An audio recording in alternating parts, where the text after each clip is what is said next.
விமர்சனங்களை எப்படி பார்க்குறீங்க? எனக்கு வரதை கேட்குறீங்களா? இல்லை, ஒரு இடத்தில் இல்லாத ஒரு செயலை குறித்து அவர்களை விமர்சித்தால், அவர்களை எதிர்த்தால், அவர்கள் அதற்கு பழித்திருக்கிறார்களோ இல்லையோ, நான் அடிக்கடி சொல்லுவேன் இதை, இந்த மனுஷன் உங்களை ஒன்றும் செய்ய முடியாது. இவன் நீங்கள் மூத்தா போகிற வரைக்கும் தான் உங்களோட இருப்பான், அல்லது உங்களுக்கு பிரச்சனை வர்ற வரைக்கும் தான் உங்களோட இருப்பான். உங்களுக்கு ஒரு ஆபத்துனா ஓடிடுவான் அந்த பக்கம் பார்த்து. அல்லாவுடைய திருப்தி நாடி இருக்கக்கூடியவங்களுக்கு இதெல்லாம் பெருசு இல்லை. ரெண்டாவது சொல்லக்கூடாது, பட் கிரிட்டிசிசம், அதாவது விமர்சனங்களை எப்படி பார்க்குறீங்க? எனக்கு வரதை கேட்குறீங்களா? இல்லை, பொதுவாக கேட்குறேன், உங்களுடைய விமர்சனங்கள் கேட்குறேன். சரி, பொது தளத்தில் வந்தாலே விமர்சிக்கப்படுவோம். அதுவும் அல்லாவுடைய மார்க்கம் சம்பந்தப்பட்டு இருக்கும்போது பொதுவாக கண்காணிக்கப்படுவோம். நம்முடைய சொல்லக்கூடியவர் கரெக்டாக இருக்காரா இல்லையா அப்படின்னு பேசுவாங்க. அவங்களுடைய பார்வையோ அவங்களோட செயல்பாடுகளோ தவறு இருந்தால் விமர்சிப்பாங்க. அல்லது கொள்கை, நம்ம ஒரு கொள்கையை சொல்லுவோம், அந்த கொள்கைக்கு பார்ப்பட்டவங்க விமர்சனங்களை கொண்டு எதிர்ப்பாங்க. இதெல்லாம் நடக்கும்.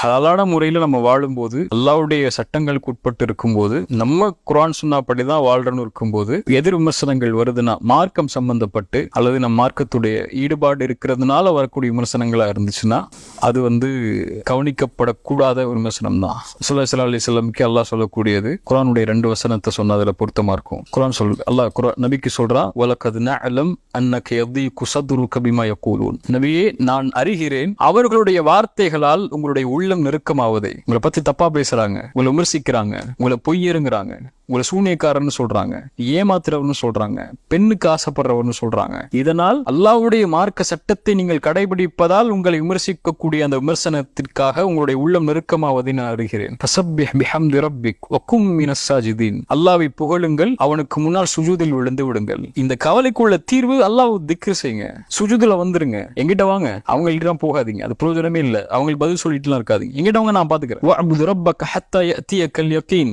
யாருக்காக இதை செஞ்சு செய்றீங்க? அல்லாஹ்வுக்காக தானே. அதை கடைசி வரைக்கும் செய்யுங்க. அல்லாஹ் மௌத்து வரைக்கும் வணங்கிக்கிட்டே இருங்க. அதை பத்திலாம் நீங்க கண்டுக்காதீங்க, அதை நான் பாத்துக்கிறேன். மன் ஆதாலி வலியன் ஃபகத் ஆதன்துஹு பில் ஹர்ப். என் நேசரை ஒருவர் நோவினை செய்தால் அவருக்கு எதிராக நான் போரை பிரகடனம் செய்கிறேன். அல்லாஹ் பாத்துப்பான். ஃபலா யஹ்ஸுனுக கௌலுஹும். ஒருபோதும் அவங்களுடைய வார்த்தை உங்களை கவலைக்கு உள்ளாக்கி விட வேண்டாம். எல்லாருக்கும் எனக்கும் அதான் பொருந்தும். ஒருபோதும் இவர்கள் சொல்லக்கூடிய வார்த்தை மார்க்கத்தை நீங்கள் பின்பற்றுவதால் உங்களை கவலைக்கு உட்படுத்த வேண்டாம். அல்லாஹ்வுடைய மார்க்கத்தை குர்ஆன் சுன்னா அடிப்படையில் உங்களை பின்பற்றதுனால உங்களை அவங்க விமர்சிக்கிறாங்கன்னா, உங்களை நீங்க பிதாத் செய்றீங்க, நீங்க மார்க்கத்தை வழிகெடுக்கிறீங்க, நீ ஒரு வழிகேடர், நீ ஒரு ஏமாத்துக்காரர், நீ ஒரு பித்தலாட்டுக்காரர் மார்க்கத்துக்காக சொன்னா ஃபலா யஹ்ஸுனுக கௌலுஹும் இன்னல் இஸ்ஸத லில்லாஹி ஜமீஆ. இவங்க உங்களுக்கு கண்ணியத்தை கொடுக்கல, அல்லாஹ்விடத்தில் தான் எல்லா கண்ணியமும் இருக்கு. துத்தில் முல்க மன் தஷா வ தன்ஸிஉல் முல்க மிம்மன் தஷா வ துஇஸ்ஸு மன் தஷா வ துதில்லு மன் தஷா. நாடியவர்களுக்கு கண்ணியத்தை கொடுப்பான், நாடியவர்களை இழிவுபடுத்துவான். இன்னல் இஸ்ஸத லில்லாஹி ஜமீஆ. அல்லாஹ் கொடுக்கக்கூடிய கண்ணியம் அது. அல்லாஹ் அதுல உங்களை உயர்த்திக்கிட்டே இருப்பான். ஃபலா யஹ்ஸுனுக கௌலுஹும்.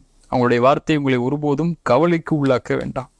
ரசூலுல்லாஹி ஸல்லல்லாஹு அலைஹி வஸல்லம் எடுத்துக்கொண்ட முறை அதுதான். எவ்வளவு விமர்சிக்கப்பட்டாலும், எவ்வளவு தாக்கப்பட்டாலும், எவ்வளவு அழிவுக்கு உள்ளாக்கப்பட்டாலும் அல்லாஹ்விடத்தில் ஒப்படைச்சிட்டு அமைதியா இருந்துருவாங்க. எல்லாம் நீ பாத்துக்கோ, அவங்கள அல்லாஹ் பாத்துப்பான். ஒரு இடத்தில் இல்லாத ஒரு செயலை குறித்து அவர்களை விமர்சித்தால், அவர்களை எதிர்த்தால், அவர்கள் அதற்கு பழித்திருக்கிறார்களோ இல்லையோ, நான் அடிக்கடி சொல்லுவேன் இதை, அல்லாஹ் அதை பழிதீர்த்தே தீருவான். ஒரு முஃமினுக்கு எதிராக நீங்க சொல்லக்கூடிய ஒரு வார்த்தை அவரிடத்தில் இல்லை என்றாலும் அவர் அதை கணக்குறாரா இல்லையோ, அல்லாஹ் அதற்குரிய நீதியை வாங்கி தராமல் அந்த முஃமினை அல்லாஹ் விட மாட்டான். அல்லாஹ் அதோட நீதியை வாங்கி கொடுத்துருவான். தனிப்பட்ட விமர்சனங்கள் ஒரு மனிதர் மேல வருது, தனிப்பட்ட செயல்பாடுகள் ஒரு மனிதர் மேல வருதுன்னா, என்னிடத்துல வந்தாலும் அது உண்மையாகவே இருந்தால் அது திருத்திக் கொள்ளக்கூடிய எண்ணம் எனக்கு வரணும். அது யாரா இருக்கட்டும், இதை நீங்க திருத்திக்கோங்க, இது இப்படி நீங்க பேசுறது சரியில்லை, இந்த வார்த்தை நீங்க உபயோகிக்கிறது சரியில்லை, இந்த முறையில இதை சொல்றது சரியில்லை, அல்லது நீங்க இப்படி செய்யக்கூடாது அப்படின்னு ஒரு கண்ணியமான முறையில சொன்னா அதை எடுத்துக்கொள்ளணும். அதை சபிக்கக்கூடிய முறையிலையோ அல்லது அழிக்கக்கூடிய முறையிலையோ, ஒருவரை எதிர்க்கக்கூடிய முறையிலையோ அல்லது வஞ்சகத்திலேயோ அல்லது எதிர்ப்பு காட்டக்கூடிய தன்மையிலோ ஒருவர் சொன்னால் அதே அல்லாஹ்விடத்தில் ஒப்படைச்சிட்டு வர வேண்டியதா. விமர்சனங்கள் இல்லாம வாழ முடியாது. அதை எப்படி மார்க்கம் கையாள சொல்லுதோ, அல்லாஹ்வுடைய திருப்தியை நாடி ஒரு செய்யறதுனால